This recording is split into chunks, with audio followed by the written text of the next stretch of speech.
Bismillahirrahmanirrahim. Assalamualaikum warahmatullahi wabarakatuh. Waalaikumsalam warahmatullahi wabarakatuh. Pertama-tama, marilah kita panjatkan puja puji syukur atas kehadirat Allah Subhanahu wa taala yang telah memberikan kita nikmat kesehatan, nikmat kesempatan sehingga kita dapat berkumpul di tempat ini. Salawat serta salam tak lupa kita aturkan kepada junjungan kita Nabiullah Muhammad SAW. Duduknya kami di sini, kami akan mempresentasikan makalah kami yang berjudul Aliran-aliran Filsafat. Perkenalkan, nama saya Ilmi Limani sebagai moderator. Saya Nurwaridah Nadia sebagai pemateri. Saya Sri Amanda sebagai pemateri. Langsung saja saya persilahkan kepada pemateri untuk memaparkan materinya. Baik, yang pertama, filsafat pendidikan eksistensialisme. Eksistensi berarti keberadaan, akan tetapi di dalam filsafat eksistensialisme, yang istilah eksistensi memiliki arti tersendiri. Tampaknya di dalam filsafat eksistensialisme, istilah memiliki arti cara manusia berada di dalam dunia. Dan hal ini berada dengan cara berada di dalam manusia tidak sadar dan keberadaannya sebagai sesuatu yang memiliki hubungan dengan yang lain dan berada di samping yang lain secara lengkap. Eksistensi memiliki hubungan dengan yang lain dan berada di samping yang lain. Menurut Halaman 1983 dalam Filsafat 2007, filsafat pendidikan eksistensialis berpendapat bahwa kenyataan atau kebenaran adalah eksistensi atau adanya individu manusia itu sendiri. Seseorang akan menjadi tahu tentang sesuatu melalui pengalaman. Hal itu tergantung pada tingkat kesadaran masing-masing untuk mencari pengalaman.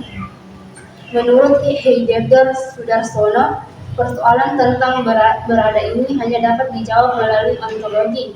Artinya, jika persoalan ini dihubungkan dengan manusia dan dicari artinya dalam hubungan itu. Supaya usaha ini berhasil harus dipergunakan metode fenomenologis.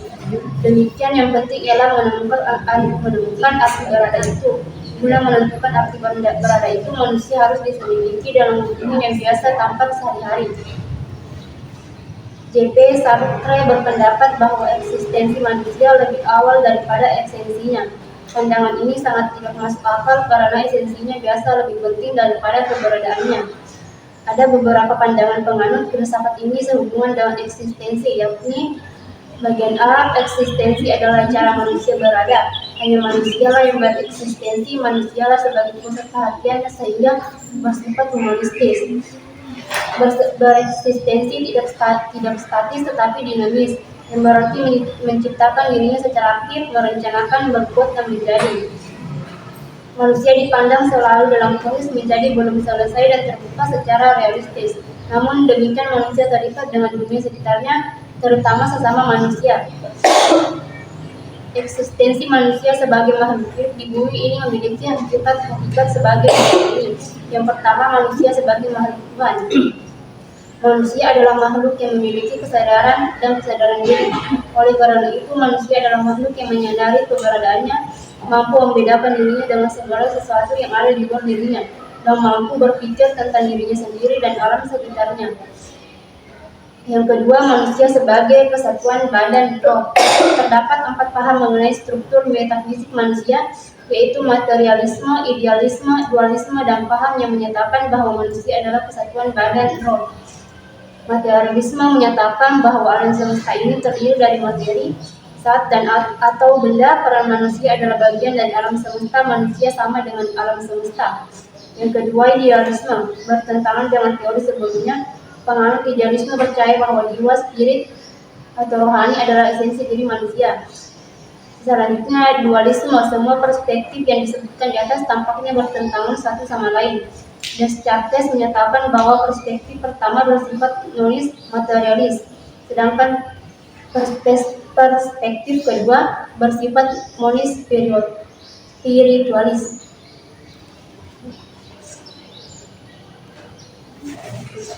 Yang ketiga, manusia sebagai makhluk individu.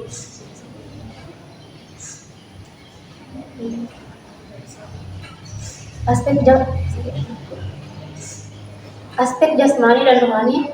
Manusia adalah kesatuan yang tidak dapat dipisahkan. Manusia bukan hanya tubuh, tetapi juga bukan hanya roh. Setiap manusia berbeda yang membuatnya unik.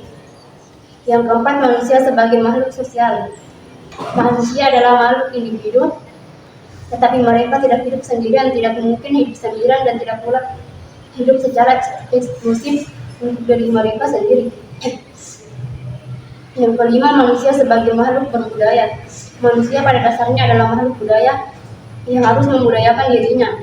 Manusia sebagai makhluk budaya mampu melepaskan diri dari ikatan dorongan nalurinya serta mampu menguasai alam sekitarnya dengan alat pengetahuan yang dimilikinya. Yang keenam, manusia sebagai makhluk susila. Manusia sadar akan diri dan lingkungannya, mempunyai potensi dan kemampuan untuk berpikir, berkehendak bebas, bertanggung jawab, serta punya potensi untuk berbuat baik. Yang ketujuh, manusia sebagai makhluk beragama.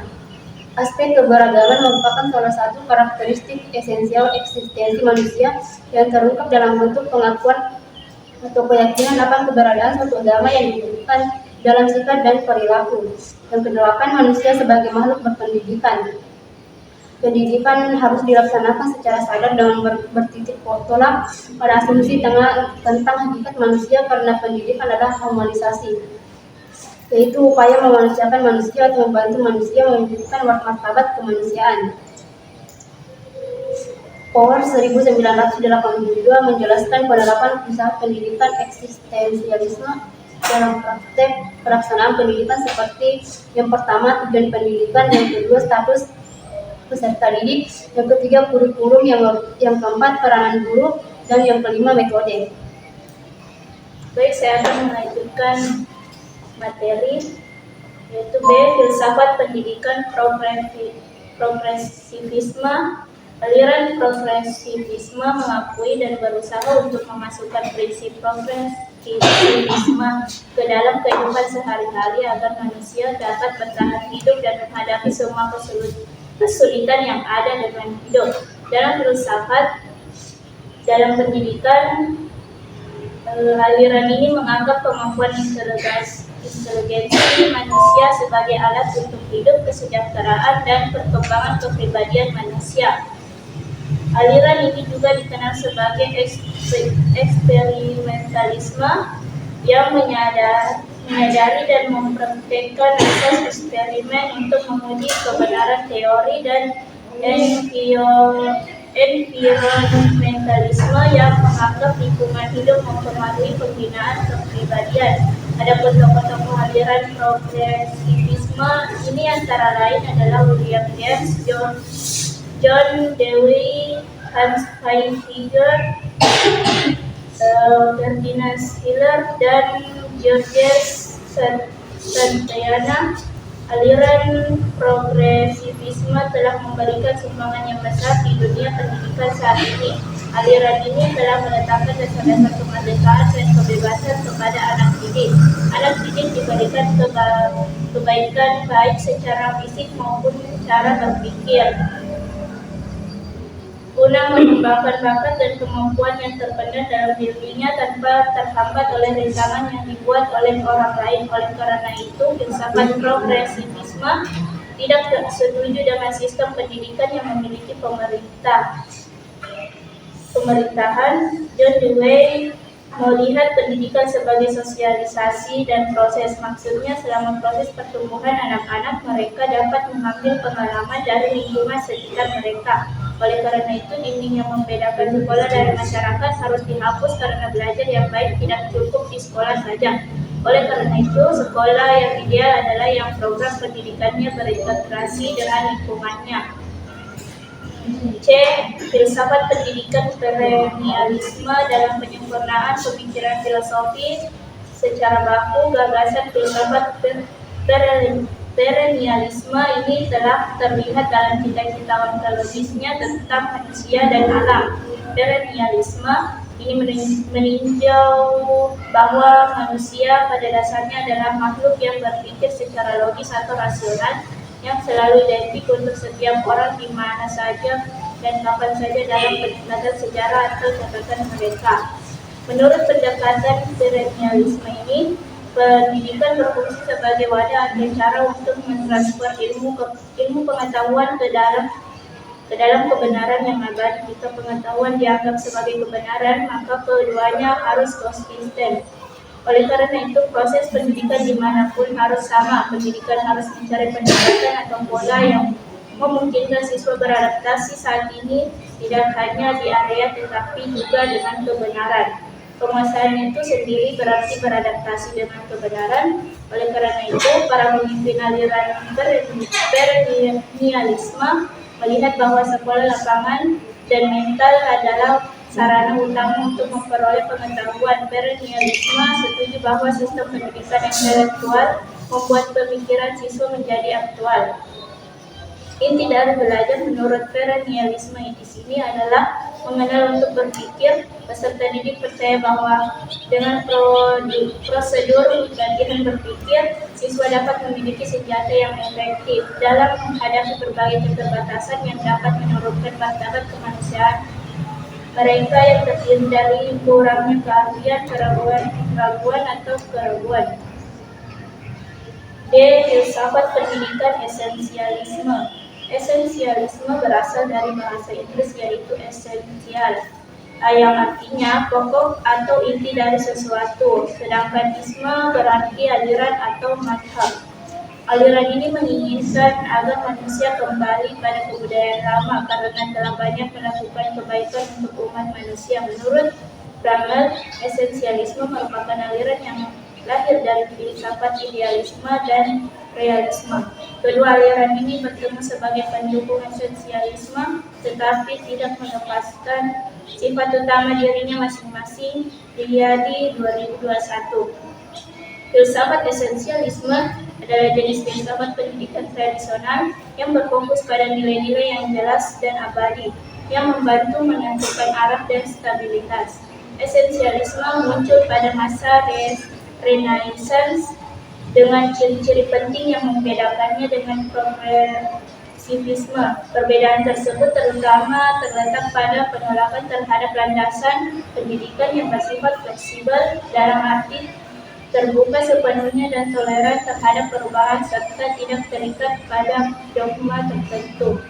Dalam bidang pendidikan, esensialisme menekankan pada tujuan penanaman nilai-nilai budaya dan sejarah pada peserta didik melalui pendidikan yang terbukti bertahan lama dan dapat dipahami oleh semua orang.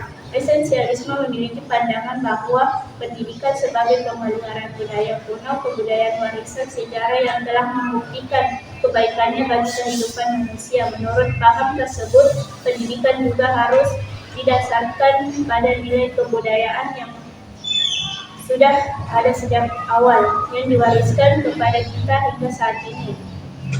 Kelebihan dan kelemahan esensialisme sebuah aliran filsafat pendidikan, yaitu kelebihan esensialisme. Esensialisme berperan dalam mengembalikan materi pelajaran ke dalam proses pendidikan, tetapi tidak sejalan dengan perennialisme yang menganggap bahwa materi pelajaran yang tepat adalah realitas abadi yang dapat dalam buku-buku besar peradaban barat. B. Esensialisme berpendapat bahwa perubahan adalah suatu kenyataan yang tidak bisa dihindari dalam kehidupan sosial. Kelemahan esensialisme sebuah aliran filsafat pendidikan. A. Menurut pandangan esensialis, sekolah seharusnya tidak berperan dalam mempengaruhi atau menentukan kebijakan sosial. B. Para pemikir esensialis umumnya tidak memiliki pandangan yang seragam karena masing-masing mengacu pada filosofi yang berbeda. C. Peran guru sangatlah penting sebagai penguasanya bidang dan mereka berfungsi sebagai teladan yang baik untuk diikuti dan ditiru. E. Filsafat pendidikan rekonstruksionisme. Filsafat pendidikan rekonstruksionisme. Istilah rekonstruksionisme berasal dari kata rekonstruk yang berarti menyusun kembali. Namun dalam filsafat pendidikan, rekonstruksionisme adalah suatu pemahaman kritik sosial dalam pendidikan yang berusaha memperbaiki struktur lama dan membangun struktur kehidupan kebudayaan yang lebih modern. Rekonstruksi sosial adalah sejenis filsafat pendidikan yang dipengaruhi oleh Marxisme dan pragmatisme. Filsafat pendidikan yang disebut rekonstruksionisme bertujuan untuk memperbaiki dan membangun kembali struktur kebudayaan kontemporer.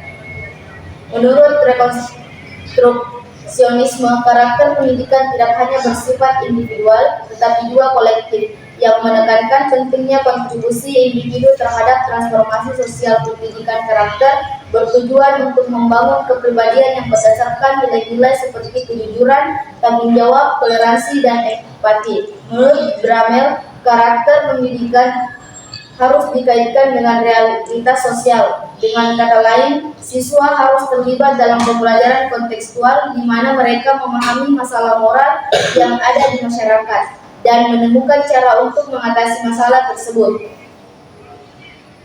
Tokoh-tokoh aliran rekonstruksionisme dipelopori oleh George Cohn dan Harold Rook pada tahun 1930 ingin membangun masyarakat baru. Ide gagasan mereka secara meluas dipengaruhi oleh progresif yang melandasi pemikiran Dewey. Meskipun mereka banyak terinspirasi pemikiran Theodore Bramel, khususnya dengan beberapa karya filsafat pendidikan mulai dari Pattern of Educational Philosophy 1950. Paulo Freire adalah tokoh terkenal lainnya yang menerapkan metode ini di dunia ketiga. Hal ini dilakukan untuk membuat masyarakat sadar akan keadaan sosial dan budaya mereka sehingga mereka ingin mengubah dan memperbaiki kehidupan mereka. Rekonstruksionisme adalah doktrin yang bertujuan untuk mengubah struktur kebudayaan dengan cara yang lebih kontemporer. Karena pendidikan secara keseluruhan diarahkan untuk perkembangan dengan perubahan masyarakat. Aliran ini berpendapat bahwa pendidikan kebudayaan, karakter, dan moral adalah tanggung jawab setiap masyarakat. Aliran ini menyatakan bahwa manusia memiliki kemampuan untuk menjadi kuat dan fleksibel. Hal yang sangat penting dalam kehidupan manusia adalah memiliki kesempatan yang cukup untuk mengembangkan potensi sepenuhnya. Orang berusaha untuk mencapai kesepakatan sehingga mereka dapat mengatur kehidupan dalam suatu tatanan yang mencakup seluruh lingkungannya. Rekonstruksionisme berpendapat bahwa proses dan institusi pendidikan harus memperbaiki struktur yang sudah ada dan membangun struktur hidup yang baru yang didasarkan pada moralitas, budaya dan karakter. Semua orang diwajibkan untuk menyelamatkan dunia. Oleh karena itu, melalui pendidikan yang tepat dan adil, kekuatan intelektual dan spiritual yang kuat akan dapat membina kembali manusia dengan prinsip dan standar yang tepat untuk kebaikan generasi saat ini dan generasi berikutnya. Itulah tadi hasil pemaparan materi dari kelompok kami. Saya buka sesi pertanyaan.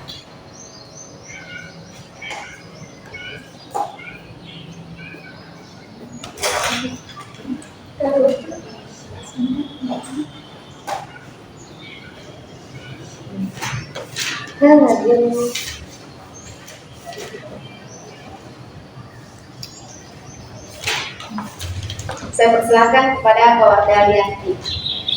Baik, terima kasih moderator. Tadi di materi dijelaskan tentang filsafat pendidikan progresivisme. Tapi di situ di materi tidak dijelaskan maksud dari filsafat pendidikan progresivisme. Jadi pertanyaan saya, apa maksud dari filsafat pendidikan progresivisme?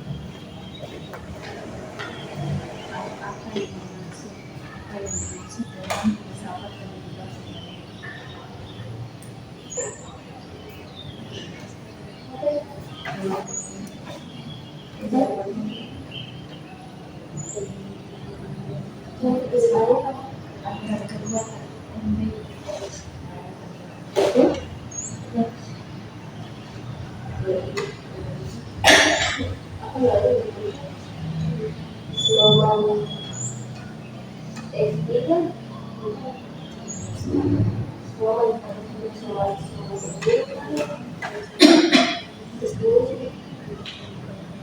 berarti kan udah biaya.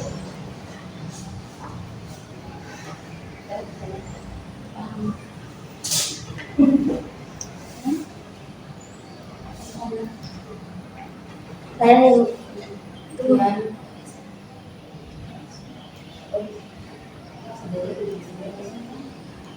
Ada. Tidak. Beda.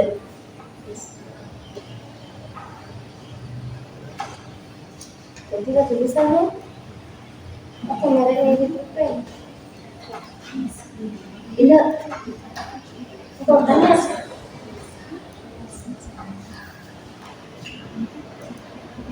Baik, terima kasih moderator. Pertanyaan saya jelaskan tadi pada materi mengenai pembelajaran siswa dengan konseptual. Bisa diberikan contoh pembelajaran siswa yang kontekstual di era globalisasi sekarang? Oh, betul tadi lupa.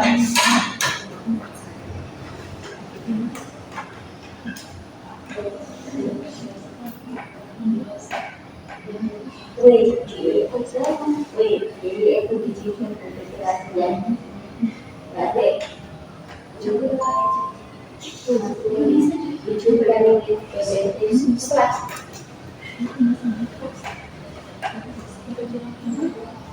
ada satu lagi, ayo bertanya. Dari ini nggak dipromosi nggak sih?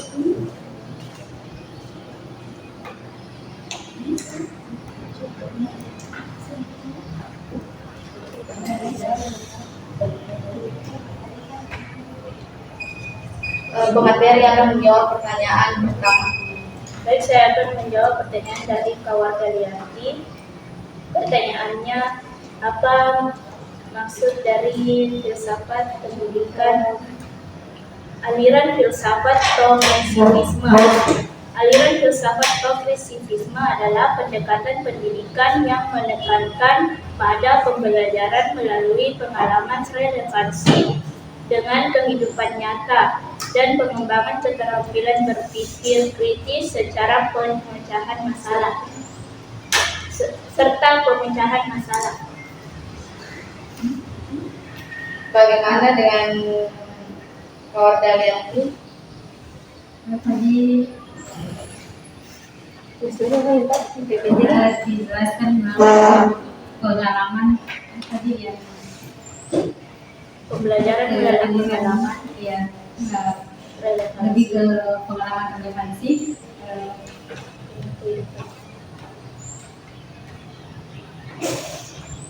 Baik, terima kasih atas jawabannya. Lapor. Saya kembalikan ke moderator. Saya ada PPT-nya dong, guys. Pemateri akan menjawab pertanyaan yang kedua. Baik, saya akan menjawab pertanyaan dari Bu Alisa. Pertanyaannya itu jelaskan mengenai kontekstual dan contoh siswa di era, yaitu dan contoh siswa di era globalisasi sekarang. Di era globalisasi sekarang, siswa hidup di lingkungan yang serba digital. Informasi dapat diakses dengan cepat melalui internet, media sosial, dan teknologi.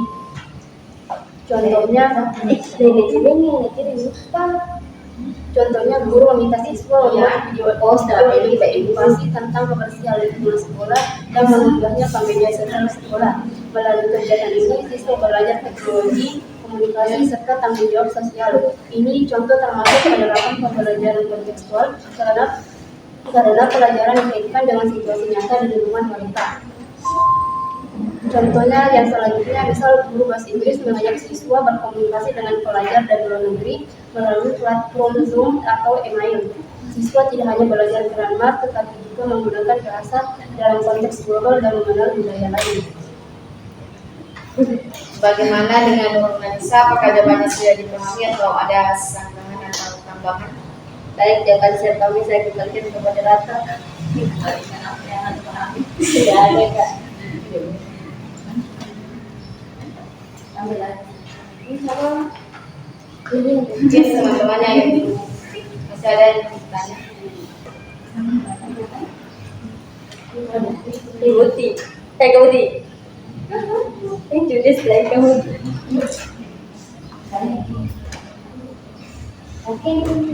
Oke. Oh, saya persilakan kepada Kak Nurwakiratul Namanya bertanya? Nggak ada. Oh, Kak Nami, kira Cuma tiga kita.